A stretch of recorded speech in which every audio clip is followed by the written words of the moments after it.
लोगों के ताने सुन सुनकर अपने सपने तोड़ दोगे क्या? यहाँ तक आकर रुक जाओगे क्या? तुम्हारे पास रुकने का, हार मानने का, यू टर्न लेने का ऑप्शन है ही नहीं। इतने कमजोर हो क्या तुम? जो लोग कहते हैं कि तुमसे नहीं होगा, उन्हीं को साबित करके दिखाना है। याद रखो, अगर सफलता तक पहुंचना है तो असफलता की गली से होकर ही गुजरना पड़ेगा और उस गली में लोगों के ताने भी सुनने पड़ेंगे। बस तुम अपनी ऊर्जा किसी को समय या किसी को जवाब देकर बर्बाद मत करना। ताने सुनना, आलोचनाओं का सामना करना और खुद को साबित करना, यही है वो रास्ता जो तुम्हें तुम्हारी मंजिल तक ले जाएगा। जब लोग तुम्हें नीचे गिराने की कोशिश करें तो उस वक्त अपनी मेहनत और अपने सपनों की ताकत से उस आग को जलाए रखो और तब तक जलाए रखो जब तक दुनिया तुम्हारी ताकत और काबिलियत को पहचान ना ले। तुम्हें अपने सपनों को कैसे भी करके पूरा करना है। बड़े सपने देखने वाले कभी दूसरों की उड़ान देखकर अपनी राह तय नहीं किया करते। उन्हें खुद को पता होता है अपनी मंजिल और मंजिल तक पहुंचने का रास्ता। तुमने सपना देखा, उसकी प्लानिंग की, उसको अपनी मेहनत दी, तो अब उसे छोड़ने का सवाल ही नहीं उठता।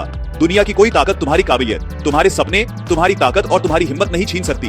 तुम्हें ऐसा लग रहा है कि इतने मुश्किल हालातों में इतनी सारी प्रॉब्लम्स के साथ अकेले कैसे आगे बढ़ोगे? तो सुनो, तुमने सपने भी तो अकेले देखे थे ना। हवाओं के भरोसे मत उड़ो, चट्टान की तरह मजबूत बनो, क्योंकि चट्टानें तूफानों का रुख मोड़ देती हैं। याद रखना कि किसी दिन तुम्हारे सामने कोई समस्या नहीं आई ना, तो समझ लेना कि तुम गलत रास्ते पर चल रहे हो, बल्कि तुम कुछ कर ही नहीं रहे हो। अगर समस्याएं आ रही है, रास्ता अगर मुश्किल लग रहा है, तो समझ लेना कि यही सही रास्ता है। जिन लोगों ने तुम्हारे बारे में ऐसा सोचा है ना कि यार ये तो आज तक कोई काम कर ही नहीं पाया, तुम्हें तो ऐसा करने के बारे में सोचना ही नहीं चाहिए था। तुम कहां और ये तुम्हारा सपना कहां? तो ऐसी भीड़ से अलग होने में ही फायदा है। अब बस तुमने जो सपना देखा है उसे साकार करना है, और यह काम केवल तुम ही कर सकते हो। जिद्दी बनो, इतिहास रचो। तुम्हें नहीं चाहिए पड़ोस के लोगों का सपोर्ट, तुम्हें चाहिए खुद पर विश्वास, जी तोड़ मेहनत, चट्टान जैसा हौसला और धैर्य। सच है कि तुम्हारी ये यात्रा कठिन होगी, लेकिन विश्वास मानो, आज जो संघर्ष है कल में तुम्हारी सबसे बड़ी जीत में बदल जाएगा और तुम्हारी सफलता की चमक पूरी दुनिया को रोशन कर देगी। बस चलते रहो और खुद पर भरोसा रखो।